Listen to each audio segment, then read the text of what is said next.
Bonjour à tous. Aujourd'hui, la compassion divine n'est pas épuisée. Les bontés de l'Éternel ne sont pas épuisées.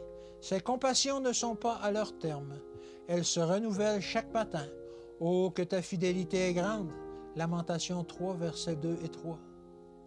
Je suis solennellement impressionné par la condition dans laquelle se trouve le monde. Combien triste, oh, à quel point est l'insouciance et l'indifférence du monde. Son crime, sa désobéissance, son péché, car il ne reconnaît pas l'amour de Dieu qui donna Jésus comme rédempteur. Jésus, l'égal du Père. Dieu a tant aimé le monde qu'il a donné son Fils unique afin que quiconque croit en lui ne périsse point, mais qu'il ait à la vie éternelle. Vous connaissez ce verset? Jean 3 au verset 16. Au cours des âges, le péché a dérangé, mis obstacle, devrais-je dire, à la grande œuvre de la bonté divine en obstruant le canal par lequel elle agit. Car les intermédiaires humains ont refusé le don céleste. Ils ne peuvent donc pas le transmettre.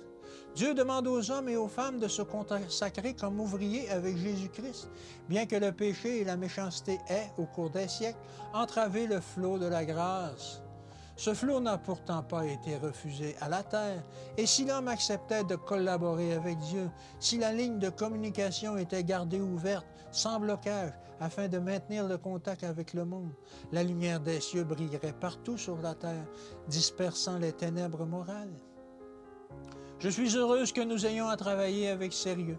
Les prédicateurs ne sont pas les seuls à devoir briller. Des ouvriers doivent être suscités dans toutes les églises. Si en recevant la vérité, ils restent humbles et contrits, ils seront employés par Dieu pour bénir leurs contemporains en faisant tout ce qu'ils peuvent par leur talent, sensément humble. Ce n'est pas à l'homme le plus instruit ou le plus éloquent que Dieu se révélera, car ainsi parle le Très-Haut, dont la demeure est éternelle et le nom est saint.